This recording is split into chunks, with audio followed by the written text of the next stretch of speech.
सो अब हम बात करेंगे regarding the second part of the mechanism of fertilization. तो जहाँ पे लास्ट क्लास में हम लोगों ने छोड़ा था वहीं से हम लोग स्टार्ट कर रहे हैं, ठीक है ना। तो कुछ कुछ facts that you should no is that the egg is 1000 times larger than sperm, ठीक है।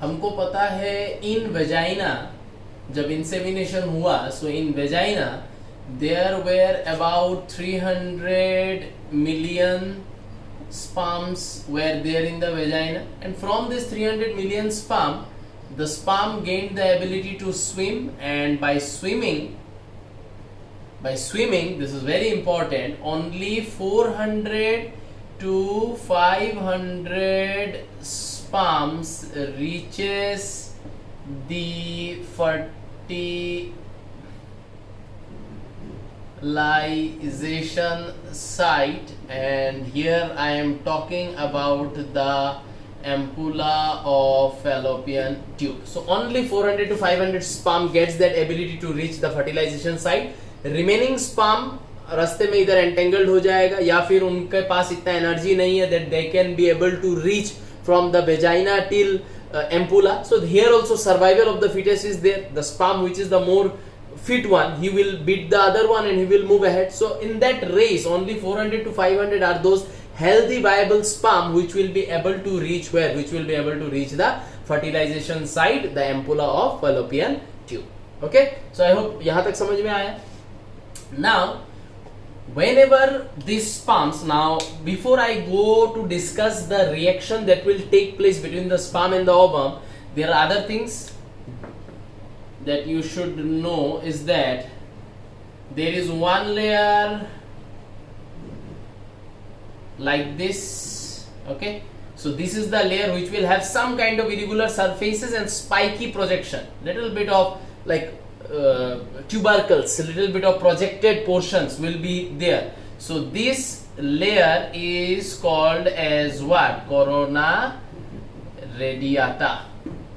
Okay, so this corona word has come from this only, that the spikes which comes out from one layer, that type is called as corona. इसलिए virus भी corona virus, तो उसका भी ऐसे है कि नहीं, ऐसे सिंग टाइप निकला हुआ है, देखा होगा. So this is corona radiata. We know from corona radiata, this is cumulus euphorus, the stalk that we talked from the cumulus euphorus. Here one layer is there like that. This is the layer which is called as zona pellucida, ठीक है. So in zona pellucida we will see some receptors are there in zona pellucida.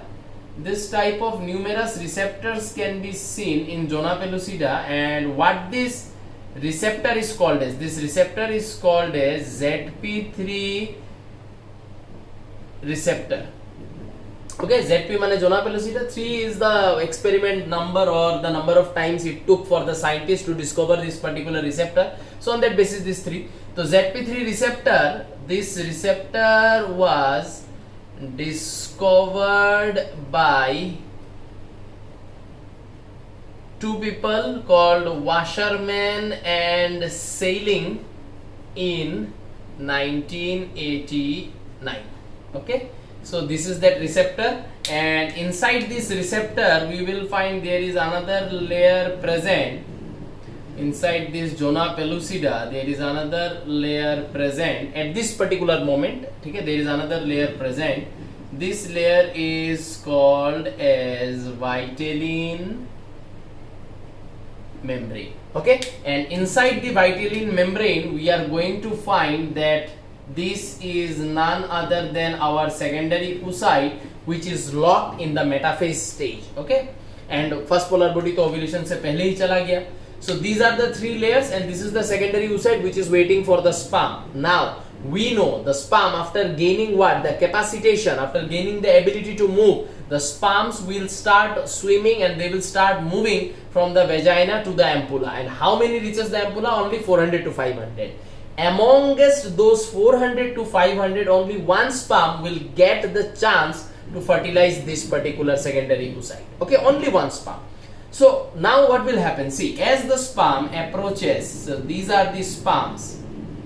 which are swimming relentlessly to reach, okay, here to reach the egg. They are swimming, they are competing with one another, okay, and they are trying to reach, okay, the secondary oocyte. Okay, so what is their speed?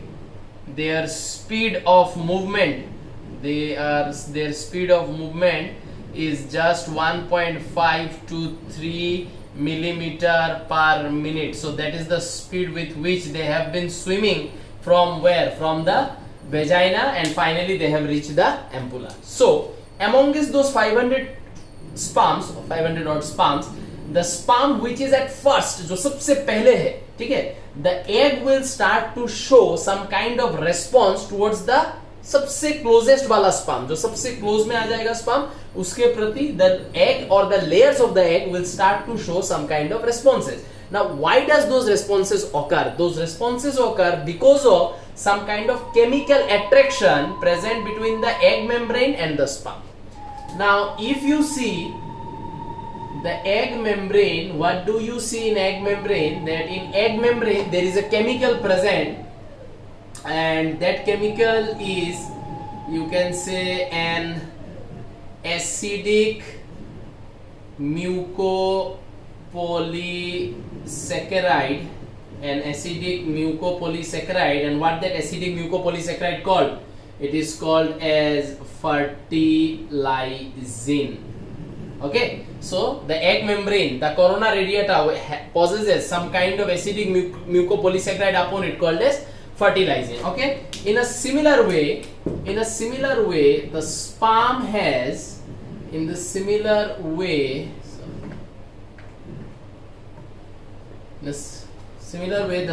has an acidic protein, okay, an acidic protein which is called as anti-fertilizing. So sperm's surface has an acidic protein called as anti-fertilizing, and the egg membrane has an acidic mucopolysaccharide called as fertilizing. Hence there will be some kind of chemical attraction between the fertilizing and anti-fertilizing, that is between the egg membranes or the sperm, egg membrane and the sperm. There will be some kind of chemical attraction because of the presence of anti-fertilizing in them and fertilizing over here. Okay, so another point comes out from here, that all the responses shown by the egg towards sperm, ठीक है, are called as, मैं called as ऐसे लिखता हूँ, are called as gyanogenesis. Okay, so यहाँ पे कुछ chemical है, यहाँ पे कुछ chemical, and there will be some kind of chemical attraction between this and this. So this kind of responses that this egg membrane will show towards the sperm is called as what? Is called as gyanogenesis. Now what will happen? जो सबसे closest sperm है उसके प्रति obviously the egg will show some kind of reaction, some kind of welcoming gesture. So what is that? The corona radiata over here at this point will form a cone kind of structure. It will form a cone kind of structure. See, पहले क्या था, ये पूरा flat, यहाँ पे क्या था, ऐसे था. जैसे स्पर्म पास में आया, केमिकल अट्रैक्शन हुआ, and due to that chemical attraction now the corona radiata is not like this, not flat. It has a projection like this. What this projection is called as? This projection is called as, fertilization cone, this projection. So this is gynogenesis. The moment the sperm came very close to corona radiata gave out a projection in order to welcome the sperm, and that projection is called as fertilization cone. So this is a response that the egg has shown towards the sperm. This response is called as what? Gynogenesis. Okay, यहाँ तक समझ में आया सब लोगों को? आया ही होगा. अच्छा, next, moving on.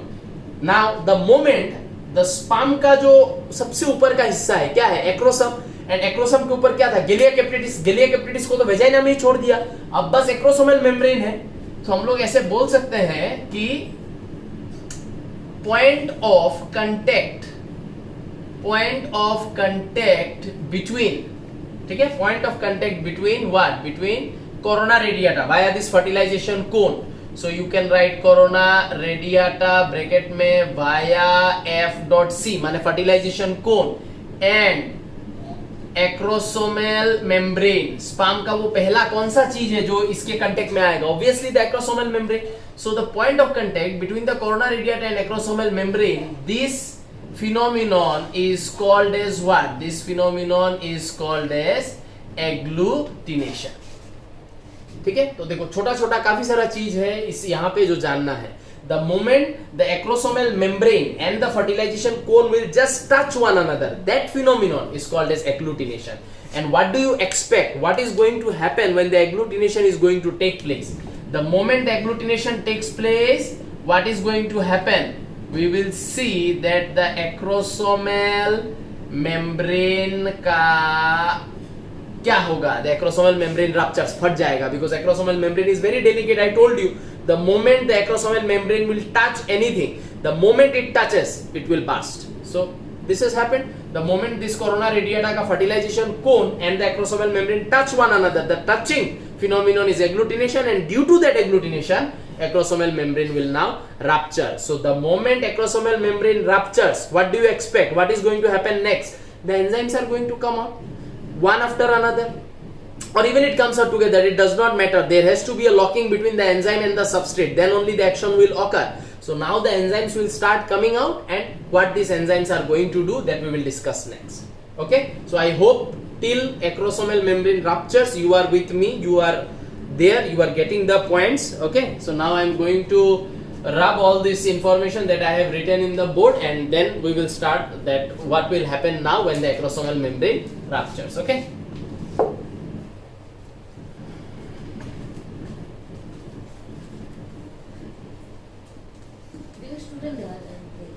हैं স্টুডেন্ট কেমনে দেখবো? তারা আমি ভিডিও বানাইলাম এখন, তারপরে এই ভিডিওটা আপলোড দিমু, তারপরে তারা দেখবো, মাতিও না ভিডিওর মধ্যে, এটা সব আর video. Okay, so now we will discuss that what will happen when the two things will come in contact, when the acrosomal membrane will rupture, उसके बाद क्या होगा, that we will discuss. ठीक है, so यहाँ पे I am starting with that note that when acrosomal membrane ruptures, when the acrosomal membrane फट जाएगा, ठीक है, उसके बाद enzymes comes out from acrosome. So from the acrosome now the enzymes come out. Now I hope you know what are the name of the enzymes. I have already said this in the previous lecture.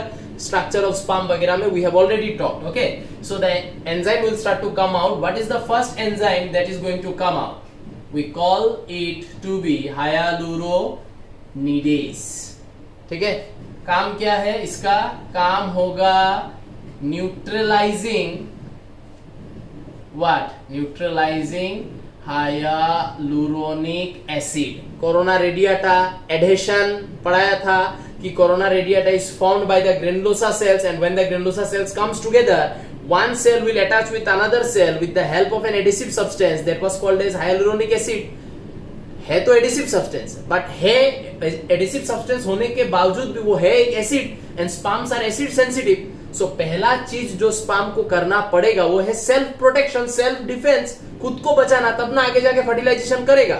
तो जब भी sperm will come in contact with the egg, what is the first thing it is coming in contact? The corona radiata. So corona radiata is made up of hyaluronic acid because that helps in attachment of granulosa cell. तो अंदर घुसने से पहले रास्ता को तो पहले save किया जाए. तो वो रास्ता कैसे सेव किया जाएगा? When the acids will be neutralize, तब जाके रास्ता सेव होगा. तो पहला काम जो ये एंजाइम जो आएगा भी एक्रोसोम से निकल के, ये एंजाइम में से पहला क्या निकल के आएगा? This. And what work does it do? It neutralises the hyaluronic acid. Second thing is corona radiata penetrating enzyme. तो नेक्स्ट क्या होगा? ये क्या करेगा? ये करेगा corona radiata lysis. Okay, so let me draw it out over here. This is your corona radiata. Okay, corona radiata अंदर में this is your zona pellucida, receptor लगा दिया. Vitelline membrane, secondary oocyte locked in metaphase stage हुआ। Sperm इधर आया था तो इधर को क्या बना था, फर्टिलाइजेशन कोन, स्पाम एग्लूटिनेशन। अब क्या हो रहा है, पहला चीज the sperm has released after the breaking of the acrosomal membrane is hyaluronidase. What did hyaluronidase do? It neutralized the acidity of this region. It neutralized the acidity of this region. Second thing, the sperm has released the is what, corona radiata penetrating enzyme. ये क्या करेगा, corona radiata lysis, समझ में आया। Plus the corona radiata जिस चीज से बना हुआ है उसी चीज से तो ये भी बना हुआ है कि नहीं, cumulus oophorus. Both cumulus oophorus and corona radiata are made up of granulosa cell. Granulosa cell ऐसे करके आया था, आके स्टॉक बनाया था ग्रेनुलोसा सेल निकल के आया था, एक दूसरे के साथ चिपक गया, चिपक के कोरोना रेडिएटा बनाया, दोनों तो ग्रेनुलोसा सेल से बना हुआ है। तो जो एंजाइम कोरोना रेडिएटा का लाइसिस कर सकता है वही एंजाइम कुमुलस उफोरस का भी लाइसिस कर सकता है। तो कोरोना रेडिएटा का लाइसिस होने से हमको पता है यहाँ पे एक छेद बनेगा जिस छेद के थ्रू स्पर्म अंदर जा सकता है। पॉइंट, कुमुलस उफोरस का लाइसिस के वजह से क्या होगा, the moment this CRPE is going to do corona radiata lysis, the sperm will move ahead। आगे जाके क्या करेगा वो बात का डिस्कशन है। सेकेंड चीज, कुमुलस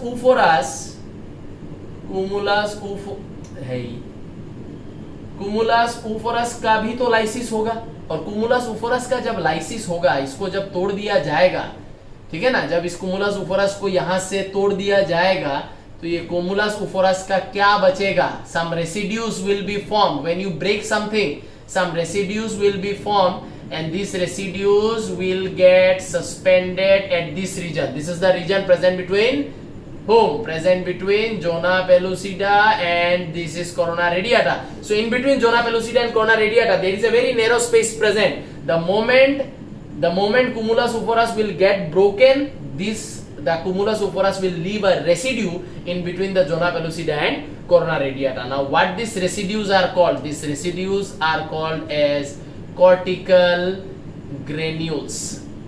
So cumulus uforus lysis we can write causes the formation of what? Cortical granules. समझ में आया क्या? ठीक है, यहां तक ठीक है? अब क्या होगा? अब इस पे फोकस करो। ये तो कॉर्टिकल ग्रेन्यूल्स बन गया, हो गया, ठीक है। स्पर्म यहां से आगे की तरफ जाएगा। ये स्पर्म जो यहां से आगे की तरफ जाएगा, नेक्स्ट चीज स्पर्म को क्या क्रॉस करना है? Zona pellucida. Okay, this is your vitelline membrane. ठीक है, अब तो नेक्स्ट जोना पेलुसिडा को क्रॉस करना है। So here you will have to understand this. Sperm zona pellucida को सिर्फ तभी क्रॉस कर पाएगा when the sperm binds with this particular thing, that is ZP3 receptor. तो अगर स्पर्म को जोना पेलुसिडा को क्रॉस करना है तो वो ZP3 रिसेप्टर के थ्रू ही उसको क्रॉस कर सकता है, नहीं तो क्रॉस नहीं कर सकता है। दैट सर्टेनली मीन्स कि ये स्पर्म यहां से जो घुस रहा है, ये स्पर्म यहां से घुस के जाके ये बाइंड करेगा किसके साथ? यहाँ पे जो ZP3 रिसेप्टर है उसके साथ। ठीक है, तो ये स्पर्म यहां से अंदर गया, यहां से अंदर जाके now this sperm will bind itself over here with the ZP3 receptor. ठीक है, यहां से स्पर्म अंदर गया, जाके देखो वहां पे बाइंड किया। क्लियर? नाउ जैसे ZP3 रिसेप्टर के साथ स्पर्म बाइंड करेगा, उसके बाद स्पर्म रिलीज करेगा अपना तीसरा एंजाइम, जिस एंजाइम का नाम है क्या? एक्रोसिन, और we also call this enzyme as what? Zona lysin. ये एंजाइम क्या करेगा? ये एंजाइम करेगा जोना पेलुसिडा लाइसिस। ये जोना पेलुसिडा में एक छेद बनाएगा। देखो यहाँ पे जोना पेलुसिडा में छेद बन गया। किसने बनाया? एक्रोसिन ने बनाया। नाउ यहां तक आई होप समझ में आया है। इसके आगे क्या होगा? इसके आगे स्पर्म का जो मिडिल पीस एंड टेल है उसको और आगे नहीं जाने दिया जाएगा। मिडिल पीस एंड टेल का जो जर्नी है वो यहां तक ही है और यहां पे ही खत्म हो जाएगा। ठीक है, सो हम लोग यहां पे लिखेंगे दैट बियॉन्ड ZP3 रिसेप्टर, ठीक है, बियॉन्ड ZP3 रिसेप्टर ओनली क्या जाने दिया जा रहा है वो हम लोग लिख लेते। तो क्या जाने नहीं दिया जाएगा वो तो ऐसे समझ में आ जाएगा। ओनली न्यूक्लियस, मिडिल पीस में मैंने तुम लोग को पढ़ाया था प्रोक्सिमल सेंट्रियोल, और proximal centriole through the neck मैंने बोला था it goes along the nucleus. ठीक है ना, तो प्रोक्सिमल सेंट्रियोल जो है वो नेक का जो पार्फोमेटोरियम था उसके थ्रू किधर आ जाएगा? न्यूक्लियस के साथ आ जाएगा।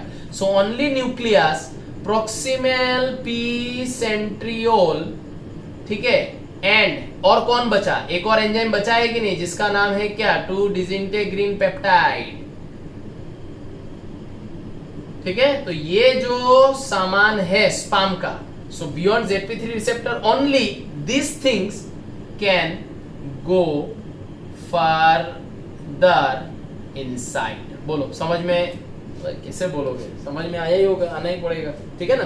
तो ये जो ZP3 रिसेप्टर में जैसे ही स्पाम जाके बाइंड करेगा, आफ्टर दिस सेकंड पॉइंट, जैसे ही स्पाम जाके बाइंड करेगा तो स्पाम जोना लाइसिन छोड़ेगा, जो जोना पेलुसिडा में it will create a hole. Through that hole, some part of the sperm are allowed to go ahead, some part will be stopped over there. So who is stopped over there? Middle piece and tail. Okay, what in the middle piece? Mitochondria, ये सब जो भी है, distal centriole, सबको रोक लिया जाएगा. सिर्फ proximal centriole neck के थ्रू चला जाएगा न्यूक्लियस के साथ, and nucleus, proximal centriole and nucleus के आगे 2 disintegrin peptide, उन्हीं को आगे जाने दिया जाएगा, बाकी को रोक दिया जाएगा. ठीक है, तो ये पॉइंट आई होप क्लियर है. अब ये जो 2 डिसिंटीग्रिन पेप्टाइड है, ये है हमारा नंबर 4.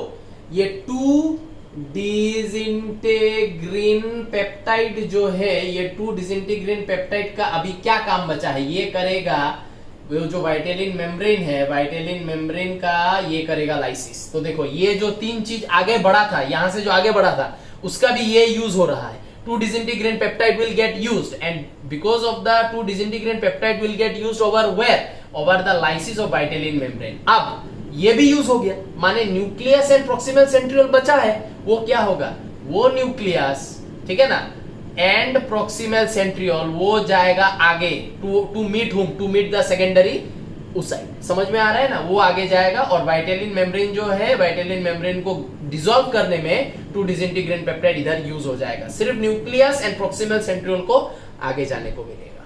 यहां तक समझ में आया होगा आई होप. तो अब जो ये न्यूक्लियस एंड प्रॉक्सिमल सेंट्रियोल आगे जाएगा, ये आगे जाके क्या करेगा, ये अभी हम लोग पढ़ेंगे. यहां तक समझ में आया कि नहीं आया, देखो सब स्टेप वाइज एक कहानी जैसा है. ठीक है, तो अब हम लोग पढ़ेंगे कि न्यूक्लियस एंड प्रॉक्सिमल सेंट्रियोल आगे जाके क्या करेगा. यहां तक आई होप समझ में आया है. सब स्टेप वाइज एक के बाद एक हुआ है. क्लियर?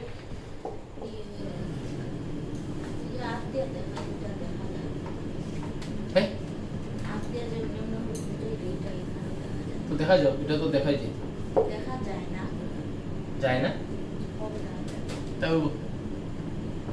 বোর্ডটা মেইন. ओके, अब देखो ध्यान से, यहाँ पे हम लोग को 2 बहुत इंपॉर्टेंट चीज अभी मिलने वाला है. ठीक है ना. तो अब हमको पता है कि न्यूक्लियस ऑफ स्पर्म, ये वाइटेलिन मेम्ब्रेन क्रॉस कर चुका है, इसमें है हैप्लॉइड क्रोमोसोम, प्लस ये अपने साथ लाया है किसको, प्रॉक्सिमल सेंट्रियोल को, जिसका रोल होगा पहला क्लीवेज फॉर्मेशन में जाइगोट, इन जाइगोट. यहां पे है सेकेंडरी oocyte, ठीक है, विच इज लॉक्ड इन कौन सा, क्या, metaphase, which is locked in metaphase stage of meiosis 2. ठीक है, ये भी हम लोगों ने बात किया था. मेटाफेज शुरू हो गया था बिफोर ओव्यूलेशन, बट वहीं पे लॉक्ड है और उसी तरीके से सेकेंडरी oocyte शेड हो गया है ना. तो अब ये जो nucleus of sperm and proximal centriole है, ये लोग जब एक एक लेयर को क्रॉस करते हुए आगे बढ़ेगा, फॉर एग्जाम्पल पहले क्रॉस किया गया कोरोना रेडिएटा, कोरोना रेडिएटा को क्रॉस करके अंदर जब गया तो यहाँ पे जाके बाइंड किया ZP3, ZP3 में भी छेद किया, उसके आगे भी कुछ गया, कुछ रुक गया, देन वाइटेलिन मेम्ब्रेन को भी क्रॉस किया, और अब जो ये है that is nucleus of sperm plus proximal centriole plus secondary oocyte, वो तो सब इसके अंदर है. ठीक, नाउ जैसे जैसे स्पर्म ने एक एक लेयर को क्रॉस किया, वैसे वैसे along with the sperm some ions also moves inside.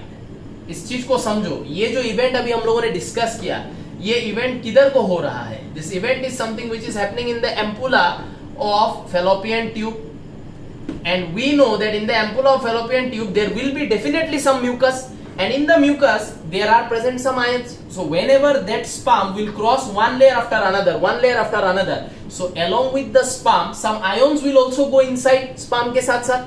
Okay, so क्या क्या आयन अंदर घुसता है? दो आयन अंदर घुसता है मेनली, बाकी तुम लोग को हायर स्टडीज में मिलेगा. I am not discussing it over here. Calcium ion and sodium ion is what you should know mainly at this place. ठीक है, ये दो आयन है जो from the vaginal mucus along with the sperm they will also move inside. So now what are the roles of calcium ion and sodium ion that we will study? See, first we will talk about calcium ion. So calcium ion का क्या काम है? Calcium ion यहां से यहां घुसा calcium ion, ठीक है, फिर इसको जब क्रॉस किया गया और अंदर घुसा कैल्शियम आयन, यहां पहुंचा, ठीक है, फिर जब वाइटेलिन मेम्ब्रेन का लाइसिस किया 2 डिसइंटीग्रेट पेप्टाइड ने तो कैल्शियम और अंदर गया. ये जो कैल्शियम अंदर गया, दिस कैल्शियम इनफ्लक्स, ये जो कैल्शियम इनफ्लक्स हुआ, ठीक है कि नहीं, ये कैल्शियम इनफ्लक्स मैं यहां पे लिख देता हूं इनसाइड वाइटेलिन मेम्ब्रेन. ठीक है, ये कैल्शियम इनफ्लक्स, ये कैल्शियम आयन क्या करता है? This breaks the metaphase promoting factor. ठीक है, वो फैक्टर जिसने सेकेंडरी oocyte को मेटाफेज स्टेज में पकड़ के रखा, उस फैक्टर को ये कैल्शियम आयन तोड़ देता है. ठीक है, it breaks the metaphase promoting factor and starts, शुरू करता है क्या? Anaphase promoting complex. एनाफेज को चालू कर देगा. एनाफेज होगा, नेक्स्ट क्या होने वाला है? टेलोफेज. और टेलोफेज होने के साथ साथ ये जो सेकेंडरी oocyte है, ये सेकेंडरी oocyte फॉर्म करेगा 1 egg haploid and 1 polar body. ये भी हैप्लॉइड. समझ में आया? ये कितना नंबर पोलर बॉडी है? सेकंड. पहला पोलर बॉडी कहां फॉर्म हुआ था? जब टर्शियरी फॉलिकल, ग्राफियन फॉलिकल, ठीक है, वहां पे हम लोगों ने पढ़ा था कि जब टर्शियरी फॉलिकल बनता है फ्रॉम सेकेंडरी फॉलिकल, वहां पे 5 चेंजेस पढ़ा था. उन 5 चेंजेस में पहला मतलब एक चेंज क्या था? ये था कि मियोसिस पहला होता है और उसमें पोलर बॉडी फॉर्म होता है और वो पोलर बॉडी को शेड कर देता है, सेकेंडरी oocyte ओव्यूलेशन में अकेले निकल के आता है.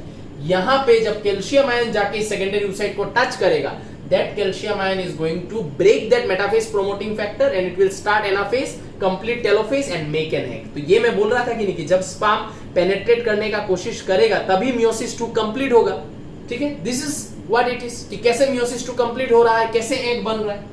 समझ में आया ना? तो जब यहाँ पे sperm ने क्या किया, वाइटेलिन मेम्ब्रेन को डिसॉल्व करके sperm अंदर जाना चाहा, तो sperm का कुछ कुछ पार्ट अंदर गया है ना. क्या क्या गया? न्यूक्लियस गया एंड प्रॉक्सिमल सेंट्रियोल गया. उनके साथ कैल्शियम आयन भी पीछे पीछे पीछे पीछे आ रहा है और वो कैल्शियम आयन जैसे ही सेकेंडरी oocyte को जाके छुएगा, उसका एमपीएफ को तोड़ देगा, एपीसी चालू कर देगा. एपीसी चालू करने के साथ साथ क्या होगा? मियोसिस 2 का कंप्लीशन होगा and 1 egg 1 polar body form होगा. ये जो पोलर बॉडी फॉर्म हुआ है, ये पोलर बॉडी भी क्या हो जाएगा? इसका भी कोई काम नहीं है, ये भी हो जाएगा डीजेनरेट. और एग ने सारा, देखो प्राइमरी oocyte जब सेकेंडरी oocyte बना तो सेकेंडरी oocyte ने सारा साइटोप्लाज्म सेल ऑर्गेनेल ले लिया था, फर्स्ट पोलर बॉडी को कुछ भी नहीं दिया था. यहां पे भी सेम, ये जो एग है, ये एग क्या करेगा? सेकेंडरी oocyte से सारा साइटोप्लाज्म, सारा सेल ऑर्गेनेल ले लेगा, पोलर बॉडी को कुछ भी नहीं दिया जाएगा. So this is what calcium ion does. तो अब क्या होगा? ये डिजेनरेट हो जाएगा और ये एग, ये जो सेकेंडरी oocyte अब क्या बन चुका है? एग. ये एग इन दोनों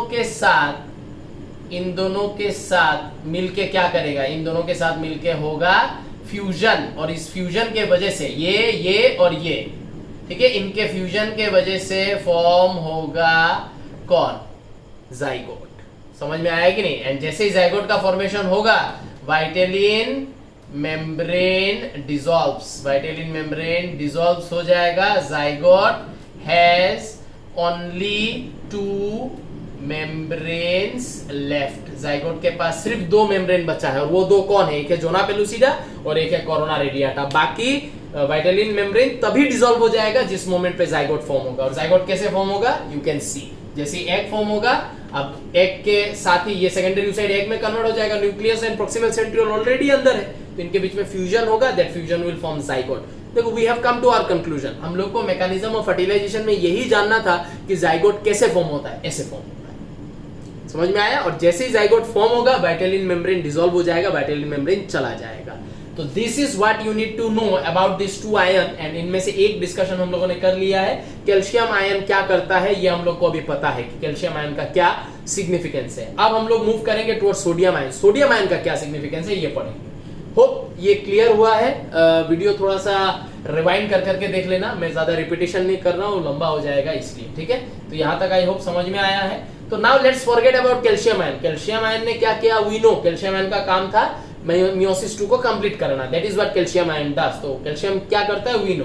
now we will talk about sodium ion, कि सोडियम आयन भी तो अंदर जाएगा, है ना? क्योंकि म्यूकस में तो सोडियम और कैल्शियम दोनों प्रेजेंट है, तो कैल्शियम अंदर जा रहा है तो सोडियम भी तो जाएगा। अब सोडियम क्या करेगा अंदर जाके, that is what we will talk, कि सोडियम का क्या सिग्निफिकेंस है, सोडियम क्या करता है, ठीक है? चलो सोडियम आयन, ठीक है? तो सोडियम आयन इनफ्लक्स के वजह से क्या होगा, ठीक है ना? अब डायग्राम बहुत जरूरी है, ठीक है?